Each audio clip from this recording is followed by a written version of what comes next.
मन बिना देखे नहीं मानेगा, निषेध में आकर्षण हुआ करता है। जितना मना करोगे, ये पहले के समय जब दुल्हन बन के आती थी ना, इतना बड़ा घूंघट रहता था, पूरा गांव घूंघट उठा के देखता था।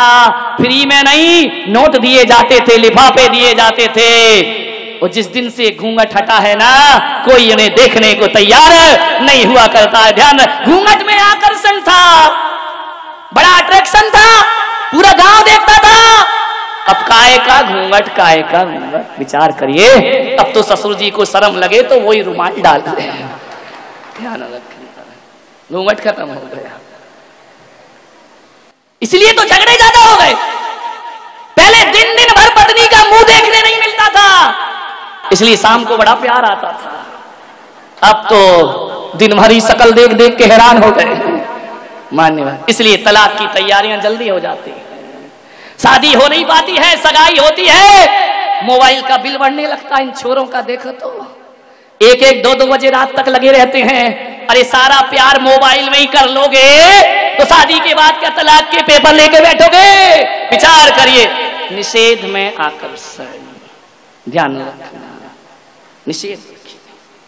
प्रेम को बढ़ाना है तो विरह बहुत जरूरी है, और मन को समझाना है तो मन की कहीं पर मत चलो। मन बस में होता है संयम की चाबुक से, ध्यान रखिए।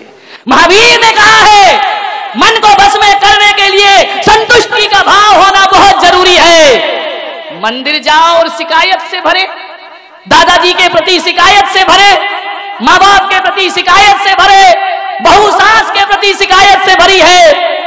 एक बात बताओ, शिकायत वाला मन कब शांति का अनुभव करता है? अरे अहो भाग्य से बहो, मंदिर जाओ और कहना भगवान मेरी औकात से ज्यादा तूने प्रदान किया है, मैं तुझे धन्यवाद देने के लिए आया हूं। आप संत चरण में जाओ, शिकायत से मत भरिए, ऐसा सोचिए कि मेरे जीवन का पुण्य उदय है जो संतों का आशीर्वाद मुझे प्राप्त। अहोभाव से भरिए, धन्यवाद से भरिए। जितना अहोभाव आएगा उतनी मन में शांति आएगी, और जितनी अभावों पर दृष्टि रहेगी, जितनी शिकायतों पर दृष्टि रहेगी, मन अशांत होता चला जाएगा। सौभाग्य मानिए, जो भी मिला है किस्मत मानो अपनी। हकीकत में देखो, अपने वर्तमान के कर्म देखो तो ऐसा लगता है कि जो भी मिला है इस जन्म के कर्मों से तो नहीं मिला, पिछले जन्म में कुछ किया होगा जो मुझे ऐसा सब कुछ प्राप्त। सौभाग्यशाली मानिए अपने को, धन्यवाद दीजिए परमात्मा को, अपने आप को मानिए। शिकायत से भरोगे तो कुछ ना मिलेगा। एक बात याद रखना, खतरनाक न वाणी होती है, न आंखें होती हैं, न खतरनाक इंद्रियां हुआ करती हैं। खतरनाक यदि कोई होता है तो मन हुआ करता है। मन आंखों को भी खतरनाक करता है, मन जुबान को भी खतरनाक करता है। मन तो वो है, ध्यान रखना, तुम्हारे घर में एक स्विच बोर्ड होता है और एक मेन स्विच होता है। ये इंद्रियां स्विच हुआ करती हैं और मन मेन स्विच हुआ करता है। मन का मेन स्विच गिरा दो, इंद्रियों के स्विच अपने आप बंद हो जाया करते हैं, उन्हें बंद करने की कोई जरूरत नहीं। मन का मेन स्विच गिराइए, सारे उपद्रव मन के द्वारा होते हैं। मान्यवर, मन, एक बात याद रखना, दूध को लीटर से नापा जाता है और कपड़े को मीटर से नापा जाता है। एक बात बताओ, मन को नापने का कौन सा तराजू तुम्हारे पास है? मन के नापने का कोई तराजू नहीं है। कभी आकाश की ऊंचाइयों में जाता है ये मन, और कभी खंबात की खाड़ी में गिर जाता है ये मन। ध्यान रखना, ये मन बड़ा नादान, जितना इसे मनाओ उतना मचलता है, उतना दूर भागता है। एक बात याद रखिए, सम्राट सिकंदर जब भारत को जीतने के लिए आए, विश्व विजेता बनने का ख्वाब लेकर जी रहा है। किसी व्यक्ति ने यूनान से आते समय कहा कि सम्राट, भारत जा रहे हो, क्या लेकर आओगे? सम्राट ने कहा, भारत सोने की चिड़िया है, वो सारे सोना भारत से लेकर मैं यूनान में आ जाऊंगा, भारत को लूट कर लाऊंगा। किसी वृद्ध ने कहा कि सम्राट, भारत से केवल सोना लेकर मत आना। भारत जा रहे हो तो दुनिया के सभी देशों के पास सोने चांदी मिल जाएंगे, भारत से तो वहां का अध्यात्म लेकर के आना, क्योंकि जो अध्यात्म भारत के पास है वो दुनिया में किसी के पास नहीं हुआ करता है। सम्राट आया, भारत को लूटा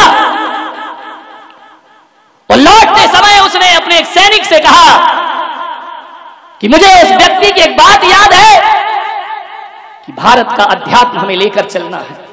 जंगल से घोड़ों पर गुजर रहा था, एक झरने के नीचे दिगंबर मुनि विश्राम कर रहे हैं। सैनिक पहुंचा, नग्न दिगंबर काया, हाथ का सिरहाना, धरती बिछाना, आकाश ओढ़ना। उसने जाकर के कहा, संत जी सम्राट बुलाते हैं तुम्हें। संत ने कहा, कौन सम्राट? अरे सम्राट सिकंदर, विश्व विजेता सिकंदर। अरे संत ने कहा, मैं किसी सिकंदर को नहीं जानता। बोले, अरे सारी दुनिया उसे जानती है और तुम नहीं जानते हो। बोले, मैं नहीं जानता किसी सिकंदर को। अरे बोले, वो सम्राटों का सम्राट है। अरे बोले, होगा, मेरे किस काम का? अरे बोले, तुम्हें अपनी जिंदगी से प्रेम नहीं है, किस जिंदगी की बात करते हो? हम जिंदगी से प्यार नहीं, हम आत्मा और परमात्मा से प्यार करने वाले लोग हैं, और यदि आत्मा और परमात्मा के लिए ये जिंदगी छोड़ना पड़े तो भारत का संत उसके लिए तैयार हुआ करता है। एक बात याद रखना, जाओ सम्राट से कहना, हम लोग शरीर छोड़ सकते हैं मगर सिद्धांत नहीं छोड़ सकते हैं, हम उस देश के रहने वाले लोग हैं। बोले, सम्राट आपको बुलाते हैं। संत ने कहा, बड़े बड़े सम्राट हमारे चरणों में आते हैं, हमें कोई सम्राट बुलाए इतनी ताकत किसी में। बोले, तलवार से सर अलग कर दिया जाएगा। बोले, इसकी परवाह कब है मुझे? जाओ तुम्हारे सम्राट को बोलना, भारत का संत तुम्हें आदेश करता है, उसे जरूरत है तो वो मेरे पास आए। हमारी भारत की परंपरा है कि प्यासा कुएं के पास जाता है, कुआं कभी प्यासे के पास नहीं जाया करता है। सम्राट सिकंदर के कान में शब्द पड़े, घोड़े पर बैठकर आए, रकाब पर पैर रखा हुआ है। सम्राट ने उस संत को देखा, कल्याण मुनि उस संत का नाम था। सम्राट ने कहा, है भारत के संत, मुझे देख, पूरी दुनिया जीती है मैंने। संत ने कहा, ओ भिखारी, तूने दुनिया जीती है, मुझे देख, खुद को जीता है मैंने। ध्यान रखिए, हमारे यहां वो विश्व विजेता नहीं होते जो दुनिया जीतते हैं, हमारे यहां वो विजेता होते हैं जो अपने मन को जीता करते हैं। बोले, चलो हमारे साथ। संत ने कहा, साइड हट, ऐसा सम्राट है तू, आकाश की फ्री में दी हुई धूप भी ले रहा है, तुझसे बड़ा भिखारी दुनिया में कौन होगा? सम्राट को चोट लगी, घोड़े से नीचे उतरा। बड़े बड़े दुश्मन मैंने देखे, मगर ऐसा ना देखा जो दिल पर चोट कर रहा है। उसने कहा कि संत जी, मेरे एक वृद्ध ने कहा है कि भारत से जब लौटो तो अध्यात्म लेकर के लौटना, मैं तुम्हें अपने देश ले जाना चाहता हूं। संत ने कहा, जानता है अध्यात्म क्या होता है? जरा एक बात बता सिकंदर, ये जो सारी दुनिया में लूट खसोट कर रहा है तू, ये सारी दुनिया को जो जीत रहा है, बोल इसके बाद तू क्या करेगा? बोले, मैं पूरे विश्व को जीत लूंगा। सम्राट जरा ये बता, तू करेगा क्या उसके बाद? बोले, उसके बाद शांति से रहूंगा, शांति से जीऊंगा, शांति से खाऊंगा, शांति से पीऊंगा, पूरी दुनिया पर हुकूमत करूंगा। संत ने कहा, पागल, इतने से के लिए इतना बवंडर? बोले, क्या मतलब? बोले, शांति से जीने के लिए इतनी बड़ी अशांति क्यों करता है? बोले, समझ नहीं पाया मैं। बोले, पागल, शांति के लिए दुनिया नहीं जीती जाती, शांति के लिए तो खुद को जीता जाता है, मन को जीता जाता है। अरे सारी दुनिया जीत कर भी तू शांति नहीं पा सकेगा। आ मेरे पास बैठ, तो सारी दुनिया को ठुकरा के आत्मा की शांति को प्राप्त कर।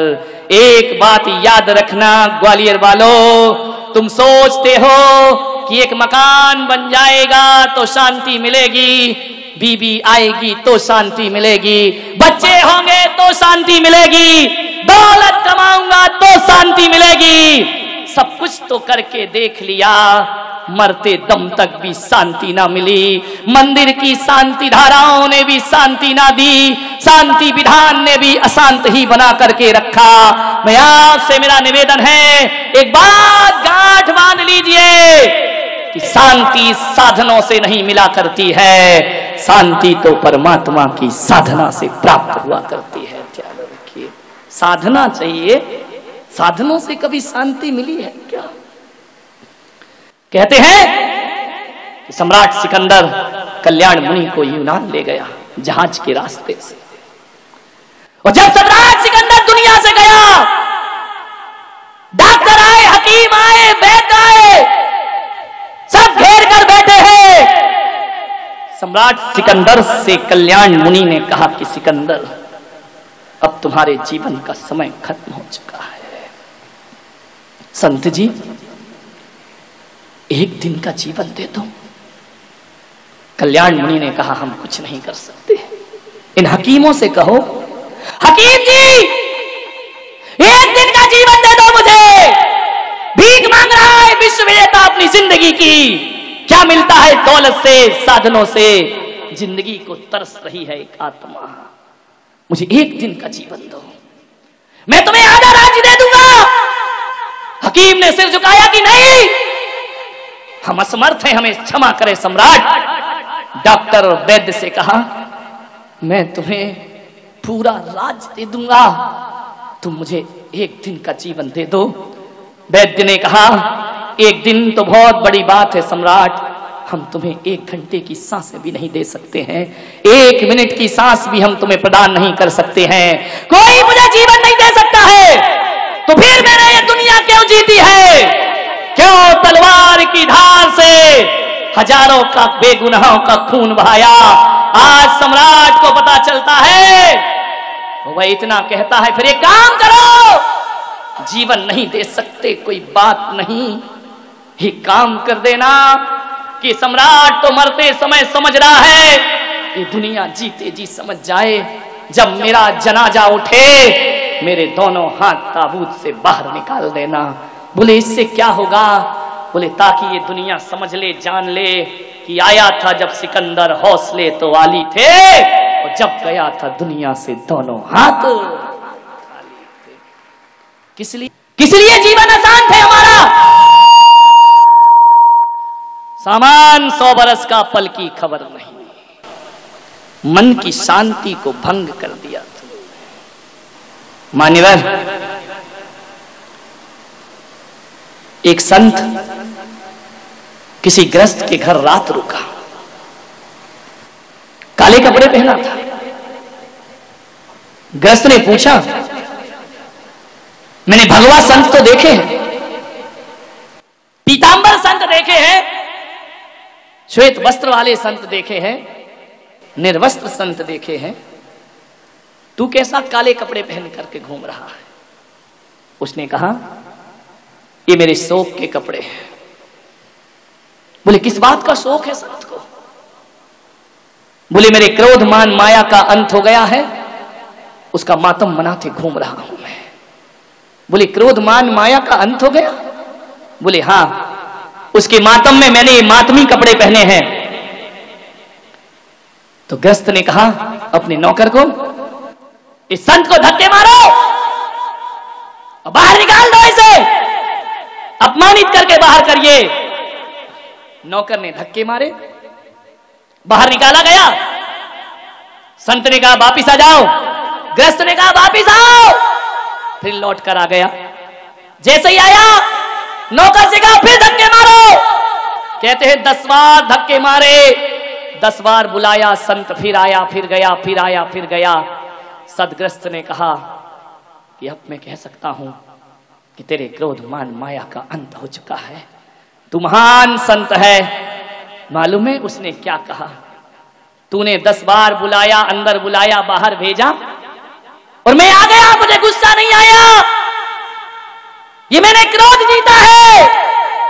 और तू कह रहा है महान संत है, तो मैं कोई महान संत नहीं हूं। अरे एक कुत्ते को भी 10 बार मारो और रोटी दिखाओ तो फिर जाता है, फिर लौट करके आ जाता है, फिर जाता है, फिर लौट करके आ जाता है। अरे मैं बार बार आ गया तो कोई बड़ा काम नहीं किया, ये काम तो एक कुत्ता भी अपने जीवन में कर लिया करता है। इसमें कौन सा बड़ा काम कर दिया, इसमें कौन सा महान जीवन हो गया मेरा। मान्यवर, कुत्ते को दुत्कारो तो भागता है और कुत्ते को पुचकारो तो पास में आ जा। ऐसा ही मेरा जीवन है। तुमने धक्के मारे तो मैं चला गया और तुमने प्यार से बुलाया तो मैं लौट करके वापिस। ये होती है जीवन की शांति। मान्यवर, संत तुकाराम की पत्नी बड़ी झगड़ालू, इतनी झगड़ालू कि जब वो खाने को बैठे तो थाली फेंक दे उनके ऊपर। तुकाराम कुछ नहीं, चुपचाप शांति से भोजन करते जाएं करते जाएं। एक दिन इतनी गुस्से में आई कि ठंडी के दिनों में उस पत्नी ने मटके का ठंडा पानी तुकाराम की सिर से डाल दिया। तुकाराम ने कहा, अभी तक तो मैं समझता था कि मेरी पत्नी ज्वालाबाई है, आज पता चला कि ये शांतिबाई भी बना करती है। ध्यान रखिए मान्यवर, बहुत कठिन काम है, प्रयास करें। एक व्यक्ति मेरे पास आया, बोले महाराज मैं सन्यास लेना चाहता हूं। तो मैंने कहा देर किस बात की है, अब तू सोच क्या रहा है, इतने अच्छे भाव बने हैं, चल साथ में। बोले महाराज जब तक प्रवचन सुनो लगता है सब छोड़ो। तो मैंने कहा बस उसी दिन छोड़ दे। बोले मन तो बहुत है कि मैं सन्यास ले लूं। तो मैंने कहा ले क्यों नहीं रहा है, मन को देखो कितना चंचल है। बोले महाराज आज जब मैं घर से आ रहा था, पत्नी ने 3 बार हाथ पकड़ा, तुम सन्यास मत ले लेना, मैं मना कर रही हूं तुमको, महाराज के पास खूब जाओ, लेकिन महाराज के साथ मत जाओ, ध्यान रखना। बोले महाराज मेरी इच्छा बहुत है, पत्नी राजी नहीं है, वो रोकती है।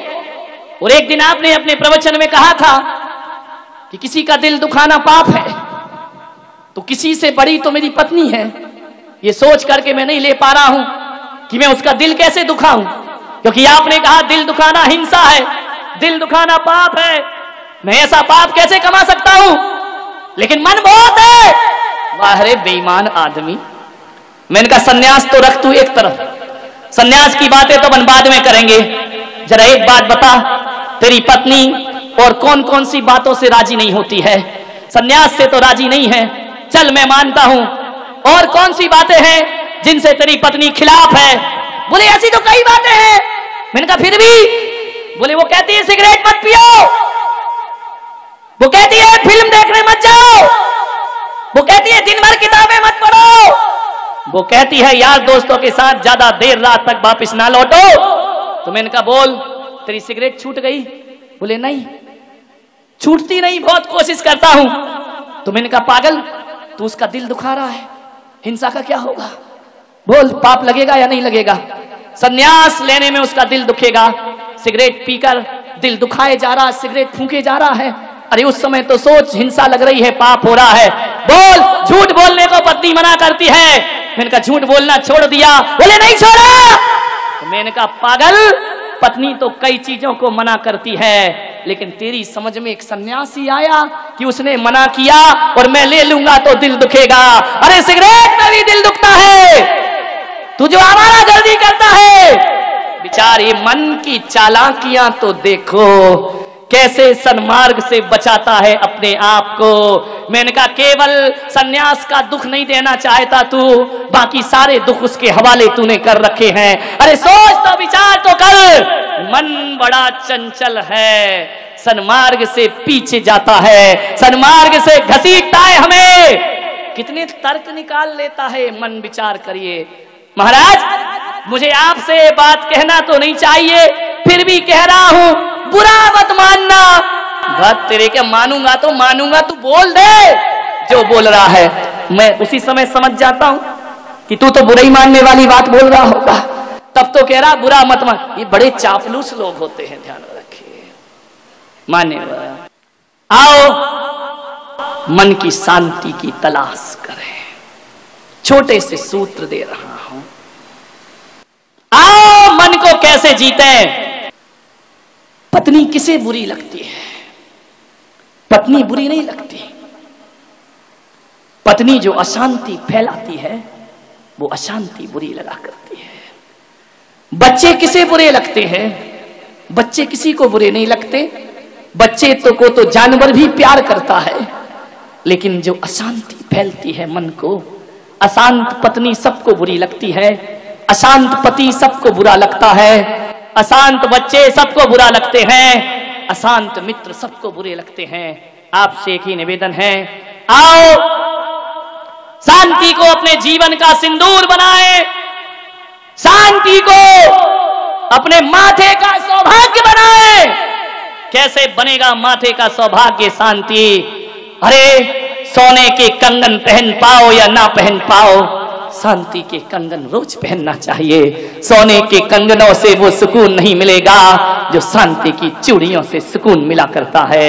शांति की साड़ी पहनो, शांति का भोजन करो, शांति का पानी पियो। शांति से मतलब किसी की पत्नी का नाम मत लगा लेना है? नहीं तो गड़बड़ लेने के देने पड़ जाएंगे कि शांति को बुलाओ, तभी भोजन होगा, तभी पानी होगा। मन की शांति।